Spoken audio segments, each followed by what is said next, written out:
voulais amener, c'est que moi je trouve que tu as une certaine originalité dans la gestion des chœurs. Enfin, je sais pas, enfin, je pense que tu en es conscient. Et c'est ça, de ça dont je voulais parler. Mmh. J'ai eu beaucoup de mal à le mettre en mots parce qu'il faut le vivre, quoi. Mais j'ai l'impression qu'en gros, avant de commencer à chanter, quand on répète, il se passe des choses avec toi qui se passent pas forcément avec d'autres chefs de chœur.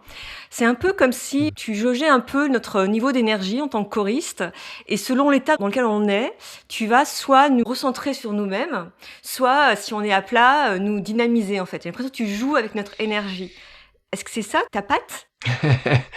Et c'est intéressant de l'entendre de l'extérieur parce que le fait est que c'est que j'ai quand même peu de points de comparaison dans le sens où quand on dirige, enfin quand je dirige, c'est moi qui dirige donc voilà. Et même si je fais beaucoup de week-ends chantants où on collabore avec d'autres chefs, avec ou les fous ou même spectaculaires, on collabore avec d'autres, il y a une énergie globale et moi mon attention c'est tiens comment l'énergie circule, j'ai pas d'autres mots pour le dire, parce que après l'énergie, on peut mettre plein de choses dedans, dans ce terme-là. Mais tiens, qu'est-ce qui est demandé, en fait? Qu'est-ce qui va faire que ça va circuler, que ça va fonctionner, que ça va rouler, en fait? Et effectivement, j'ai ce réflexe-là pour mon premier temps à moi, c'est d'écouter, parce que moi j'ai une trame, je sais ce que j'ai à faire travailler par exemple, et je sais aujourd'hui par expérience que ça se trouve, je vais pas du tout faire ça finalement, parce que en fait c'est pas ça qui est demandé. Mais demandé par qui, par quoi? Parce que je ressens en fait. Parce que je ressens, quand je me retrouve en face des gens, tiens, c'est ça qui se passe, par où on va aller pour que ça fonctionne, pour que ça roule. Et des fois, effectivement, tu l'as très bien dit de manière assez claire, des fois ça va être aller les chercher en termes de boostage d'énergie, et des fois ça va être, ah non, on va effectivement repartir d'un calme pour faire une transition. Et il y a plein de moments où c'est entre les deux, donc c'est assez subtil. J'ai l'impression que d'autres chefs font ça aussi, mais je sais pas s'ils l'approchent avec cet aspect-là. En tout cas, effectivement, moi, c'est comme ça que je l'aborde, parce que c'est comme ça que j'aborde ma vie, en fait, tout simplement. Hein. C'est comment on recrée un équilibre qui est recherché par le vivant. Une petite digression sur une autre approche qui va au-delà du chant, mais qui se retranscrit tellement bien dans ces projets-là. C'est que le vivant ne cherche que à rétablir un équilibre en permanence de tous ces systèmes. Donc, moi j'arrive, imaginons avec mes gros sabots, je vais absolument...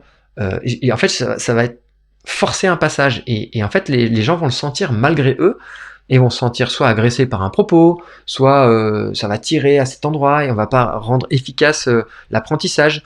Donc, j'en ai fait effectivement, entre guillemets, un art de vivre, d'être dans cette attention, dans cette espèce de conscience de ok, par où il est juste de passer pour que l'intention soit servie. D'ailleurs, ça m'arrive assez régulièrement de commencer par exemple un week-end chantant comme ça, ou même avant de faire un petit exercice d'échauffement vocal, etc. Ce qui permet aussi de les faire rencontrer les gens, c'est je dis tournez-vous vers votre voisin de gauche ou de droite et dites-lui en 40 secondes pourquoi vous êtes venu. Ça peut paraître complètement évident, mais formulez-le. Pourquoi vous êtes là? C'est une manière de recentrer, déjà de rentrer en interaction avec l'autre, etc. Puis de poser des mots sur ouais, je suis venu pas. Parce que de le formuler, c'est différent. Je dis pour chanter, oui, mais pour. Est-ce que c'est pour vivre une émotion? Est-ce que c'est pour partager avec des amis? Est-ce que c'est pour rencontrer des gens? Est-ce que c'est pour vivre une expérience tout à fait nouvelle? Que les gens l'entendent et le conscientisent un peu plus par le fait de le mettre en mots, va amener une subtilité et une dynamique qui, je trouve, est souvent au service du travail collectif. Ça rend les gens un peu plus ensemble, alors qu'on part de soi, c'est intéressant. Et après, moi j'aime beaucoup apporter cette dimension-là, mais ça comme beaucoup de chefs, c'est-à-dire qu'est-ce qu'on est en train de raconter? Parce que c'est l'essence de ce qu'on vient faire, certes, de chanter ensemble, de vivre un moment magique. Une fois qu'on a ressenti ça, je crois qu'on peut dépasser ce stade-là pour dire maintenant, on va dépasser juste la joie de chanter ensemble, mais qu'est-ce qu'on est en train de raconter? Quelle est la nature du propos? Est-ce que je mets tout ce que je suis là au service de ce propos-là? Et des fois, je titille un peu en disant, mais d'ailleurs, si vous n'êtes pas d'accord avec ce propos, je préfère que vous ne chantiez pas. Quittez la scène, parce que ça va créer une résistance à un endroit qui est dommage, même pour vous. Alors évidemment, je caricature un petit peu, mais c'est ok, ou alors je joue le jeu de je suis d'accord, et j'y vais. Et encore une fois, ce qui m'anime, moi, c'est le plaisir que les gens vont vivre en chantant. Pas les spectateurs, je m'en fous un peu. J'ai appris à m'en foutre. Parce que d'être trop en attente que ça plaise, ça nous sort de ce qu'on ressent là, et ça fait souvent, c'est très contre-productif, alors que d'être centré sur la qualité de ce que je suis en train de vivre en tant que choriste, en tant que chanteur ou en tant que chef, j'ai confiance que si les gens vivent un moment merveilleux, et derrière moi, ça risque d'être bien ressenti. Et évidemment, voilà, la mayonnaise va prendre à cet endroit-là. Donc effectivement, j'aime mettre cette attention-là sans que ce soit quelque chose de trop intellectuel, parce qu'après on pourrait cérébraliser ou non, c'est fondamental que ça puisse, ce petit mental-là puisse, bah voilà, être un lien pour poser les choses, et puis après ça se passe dans le corps, et puis dans la faculté de vivre ces émotions-là. Après il y a évidemment tout plein de paramètres, la nature du chant, du morceau, du style, de l'esthétique, qui va être renforcé, qui va renforcer le propos.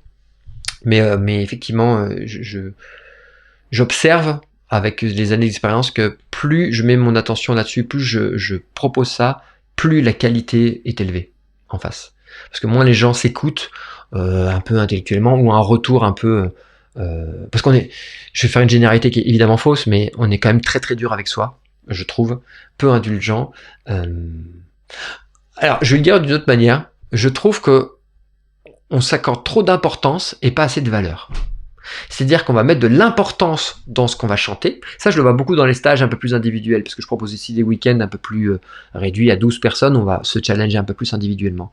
Et je vois les résistances qui peuvent apparaître, et comme je vous ai dit tout à l'heure sur mon parcours un tout petit peu, moi je ressens ça, je l'ai ressenti pendant longtemps, c'est-à-dire que le son que je vais sortir, je lui donne une importance telle que je vais avoir un jugement dessus. Et en même temps, je me trouve nul.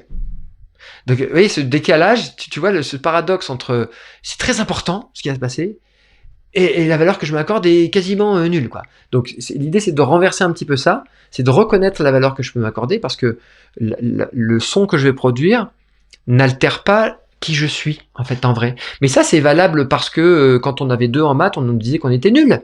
Hein, ça vient de loin, en fait, cette histoire, où on est très, très identifié à ce qu'on produit, à la forme de ce qu'on est, alors que ce qu'on ressent au fond pourrait, à mon avis, être mieux considéré, et ça allégerait beaucoup cet auto-sabotage qui peut apparaître régulièrement, et notamment pour les gens qui chantent, quoi. Donc le phénomène de groupe fait que ça se gomme un petit peu, parce que les gens, notamment dans des projets comme ça où il y a de grands nombres de choristes, viennent justement parce qu'ils ont l'impression qu'on va pas trop les entendre, donc se mêler dans le son. Donc, et c'est vrai que ça marche très très bien et que c'est une vraie force.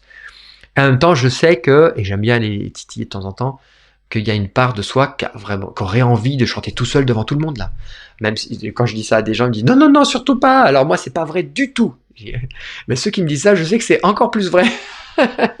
Et que des fois ils reviennent, et puis des fois ils partent avec un projet à 200-300, et puis ils viennent d'un stage de 12, et puis quand ils se retrouvent à chanter tout seul, ils font ah ouais, c'était pas facile, mais en fait ça m'a fait du bien de reconnaître que j'avais le droit, en fait, que je pouvais, que j'avais quelque chose à dire, en fait, à travers certes la chanson de quelqu'un d'autre, etc. Mais donc voilà, donc c'est de jouer avec ces différentes parts-là, et de reconnaître que quand on vient chanter, on a envie, puis c'est tellement humain d'avoir envie d'être entendu, écouté, et puis qu'on puisse toucher les autres, voilà, par notre humanité, par notre vibration. Donc, comme la voix, c'est quelque chose de très unique, eh bien, oui, il y a souvent une attente qui est forte, mais encore une fois, c'est mon filtre, parce que c'est mon parcours, mais j'observe qu'il résonne chez pas mal de, de mes congénères, donc du coup, ça fait souvent, voilà, miroir très fort, et c'est vrai qu'il y a beaucoup de gens, et j'en suis très heureux, qui après une répétition viennent me dire oh là, ce que tu as dit à ce moment-là, ça m'a parlé, et ça a fait, voilà, ça m'a touché à cet endroit, etc. Donc Et alors, donc je parlais de l'énergie, où voilà, tu as le curseur de l'énergie. Il y a aussi une ouais. deuxième chose que je trouve assez originale dans ton approche, c'est de nous ramener au temps présent, quoi. C'est-à-dire, souvent tu nous dis, et tu es vraiment le seul, hein, que bon, l'objectif, c'est pas le concert, parce que le concert, peut-être qu'il aura pas lieu, parce qu'il va pleuvoir, on aura le Covid. Mais ce qui est important, c'est le moment de répétition qu'on vit là. En fait, c'est chanter au temps présent, quoi, un truc comme ça. C'est un peu énergétique aussi, hein, ça oblige de ramener sur soi et maintenant, quoi. Et ça, c'est vraiment une approche qui est hyper posante. Ok, super, ça me fait plaisir de l'entendre, parce que on sait que c'est vrai et que c'est pas vrai, c'est-à-dire que les gens ils viennent pour faire le concert. S'il n'y avait pas de concert, Je pourrais pas dire ça. Non mais les gens ils viennent aussi pour vivre une aventure. Mais je vais être tout à fait transparent. Par exemple, les stages de chant où on fait 12 personnes, je propose une restitution publique à la fin. C'est-à-dire que les gens qui ont participé au stage peuvent avoir demandé à quelques-uns de leurs amis, de leur famille, de venir écouter le travail qui a été fait. Mais tout le long du week-end, et ça c'est complètement vrai, je leur dis, le but du stage n'est pas de préparer ce moment de dimanche à 17h là. Non. D'ailleurs, je vous demanderai juste avant si vous avez envie de chanter. Que vous ayez invité des gens ou pas, évidemment de toute manière vous êtes libre de faire ce que vous voulez, mais ce n'est pas l'objectif. On ne prépare pas un concert pour 17h.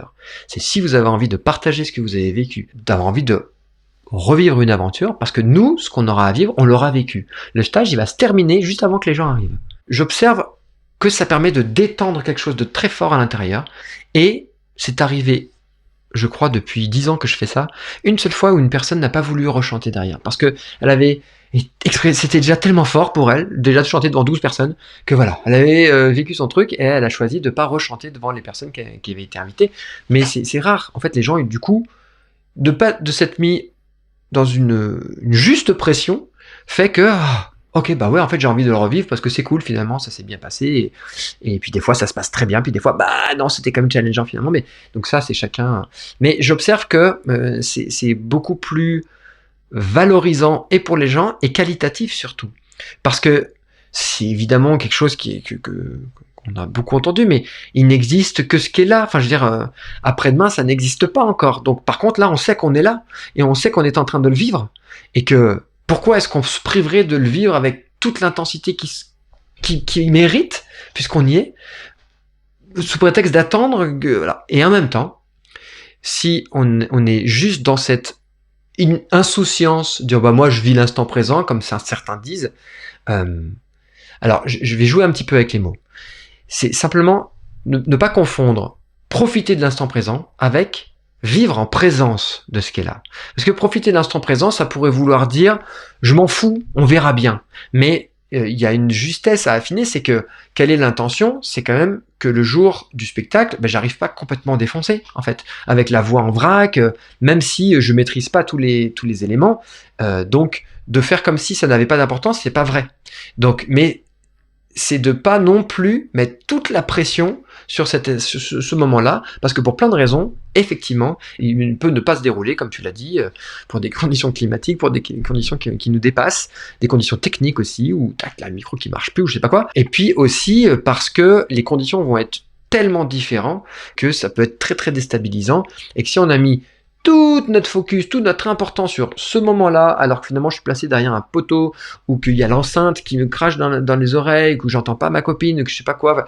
Il y a tellement de paramètres dans ces moments-là qui fait que je vais vivre avec plus ou moins de difficulté cet instant, que par contre là, quand on est en répétition, immergé juste autour des autres, ça peut arriver de pas être confortable aussi dans la répétition, je veux dire, hein, mais quand même, là on a le temps de se poser, on a le temps de mettre. Et puis il y a un autre paramètre aussi, le corps se rappelle. Voilà, le corps se rappelle. Donc, si j'ai ancré des choses là, dans l'instant, alors au niveau des oreilles, hein, du son, mais au niveau de ma sensation en fait, ça je vais pouvoir le retrouver alors que je m'entends pas bien, alors que j'entends pas les autres. Mais par contre, la sensation, je l'ai eue. De leur proposer aux gens de reconnecter à ça, fait que on gagne en qualité de prestation, et parce qu'on gagne en qualité de ce qui est vécu. Et le chant, c'est ça qui est merveilleux, c'est que la moindre tension, elle se ressent en fait. On peut pas mentir. Ça marche pas. On peut pas faire semblant. Le chant, ça sort ou ça sort pas.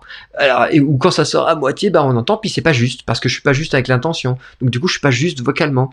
Donc c'est tous ces petits aspects qui fait que j'aime mettre ce focus sur, attention, trop de pression crée de la tension. Alors que d'être dans cette qualité de présence fait que je vais pouvoir mettre ce qu'il y a à mettre dans l'instant. Et puis après, tu l'as vécu, mais je crois que je vous le dis aussi, je le dis aux choristes, c'est qu'il y a des moments où, non, là, on va faire vraiment un travail spécifique, technique, donc on peut le faire par exemple assis, où on va mettre en avant le travail de diction, par exemple, donc c'est ok si on est pas complètement engagé, investi, parce que on va découper aussi la nature du travail. Et puis il y a des moments où on dit, voilà, là on y est, on met tout ce qu'il y a là avec ce qui est en place, et là je sais que les choses vont vraiment s'ancrer et apporter autre chose, même si c'est évidemment pas optimal, parce qu'il y a encore du temps, etc. Donc c'est une manière pédagogique d'approcher, de lier à la fois la conscience qu'on prépare un moment et qu'en même temps, peut-être il n'arrivera pas et que ce qu'on vit là, il n'y a que ça qui existe et de passer à côté, ce serait quand même dommage.